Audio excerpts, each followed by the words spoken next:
this is in answer to a question on integrating high-octane spiritual work. So this might be post-private sessions or post-retreats and workshops where the frequencies that we've been resonating with have dislodged all kinds of things that we've been identified with in the past. So this offers us an opportunity to progress and evolve to new states of freedom and greater liberative capacity when it comes to our further work with the meditations. So, common signs that people might be experiencing when you've gone through a pretty intense change would be a pretty drastic confusion, right? We have all these habits that are so used to being acted out that suddenly maybe the fuel for them or the initial impetus for them is no longer there. And so there's an interesting contrast that starts to arise where basically the confusion just keeps bubbling up because there's ways that we're used to acting or thinking or feeling, and suddenly we're not experiencing it in that way. So very deep confusion is common.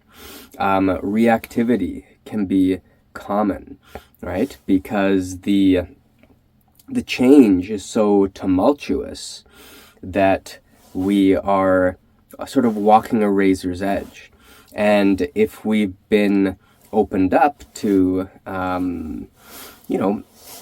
a lot of energy, and we have more energy coursing through us, of course, this will pressurize that reactivity. And this gives us an opportunity to find much greater relationships with equanimity and with release. And it also gives us an opportunity to uncover the depths of what is being reactive in the first place. So there's a lot of potential inside of this tumultuous activity, right? So we can look at this like karmic whiplash kind of stuff when we're working through all this, and it gives us an opportunity to learn and to grow. So ways in which that might be helpful in dealing with this will be, number one, I have found it to be incredibly valuable to step back from habitual social engagements. So maybe take some time and just step back from the usual social and environmental habits that we typically engage in. Why is this? Well, it gives us an opportunity to allow this change and this evolving perspective that comes from deep spiritual work to actually settle in, and we can start to stabilize some of this change before we go back into our typical habits. Now, why is this valuable? Well, we have habitual ways of thinking, habitual ways of feeling, habitual ways of acting and perceiving. And these are stimulated through the environment and, of course, through, similar people that we might typically be around. We have all these social expectations that come up, especially in groups that we might be a part of, family, ways that we are expected to act, to think, to feel based off of how we've acted, how we felt, how we've thought in the past, how we've reacted, how we've perceived. And this is both environmental as well as through the people. So this is where there's a lot of value in taking a step back from that and allowing the integration to occur. Now, of course, as much social activity as you need to sustain whatever level you're at in terms of healthy psychology and healthy emotional states.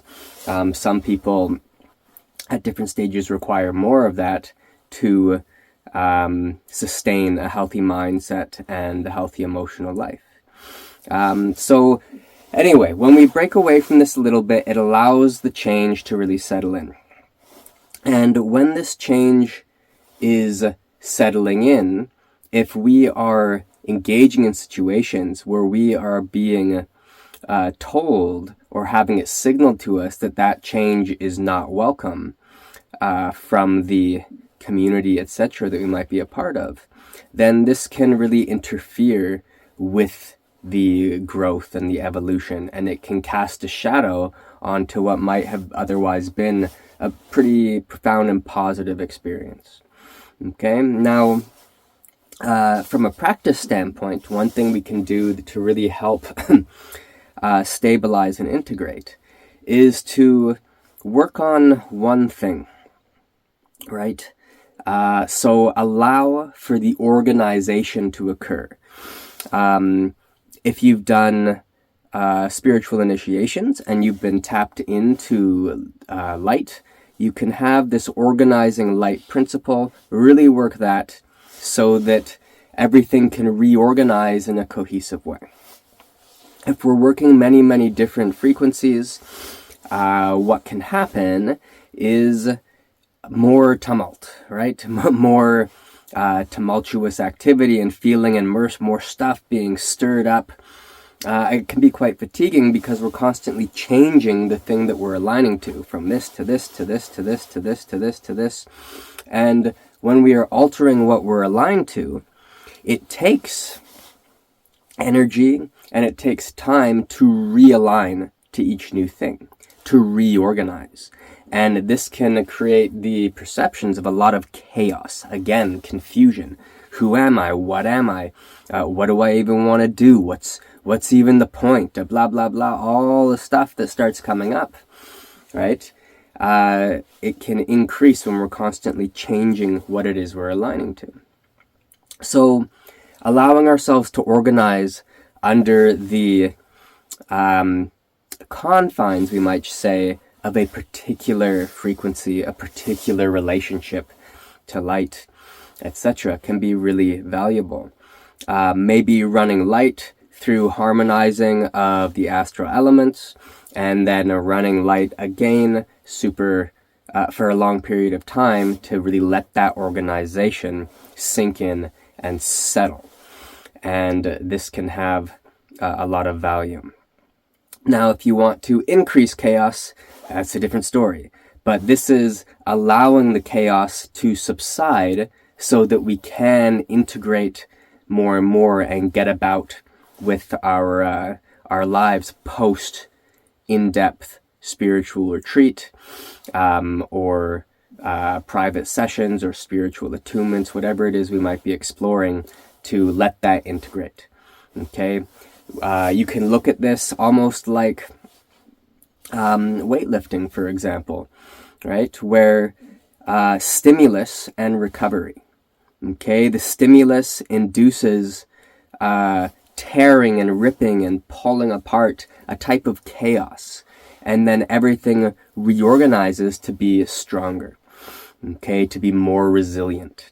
And you can look at the spiritual work the same way, where you do a deep retreat and things get unsettled, and you are gifted a relationship to more refined interplay with the cosmos and with frequency and with high states of mind and mind substance, etc. And that there's stimulus of high frequency and recovery, response, adaptation. And so we really want to make sure that we allow for the adaptation within the realms of self-care. Eat good food, drink good water, breathe good air, okay? Think good thoughts, feel good feelings, allow for rest and recovery. Any social activity, we would want that ideally to be with people who only have our best at heart and who are our true good friends, not trying to manipulate us in any way or tell us that our biggest problem is that we aren't them, which is pretty common, right? Everyone has their own path, and everyone's particular place on that at this moment may very well be exactly where they need to be, okay? So, hopefully there are a few things in here that you found helpful, and let me know if you have any more questions. Oh yeah, have a level 1 and 2 spiritual attunement and initiations coming up June 2025. This will be 16 days total. The level 1, the first week, 7 days is the level 1. The level 2 will be 9 days. And we're going to go in depth into a lot of very fun stuff. If you're interested, please hit me up. And hopefully there should be some information up on the website by the time this comes out. All right, thanks a lot. Bye.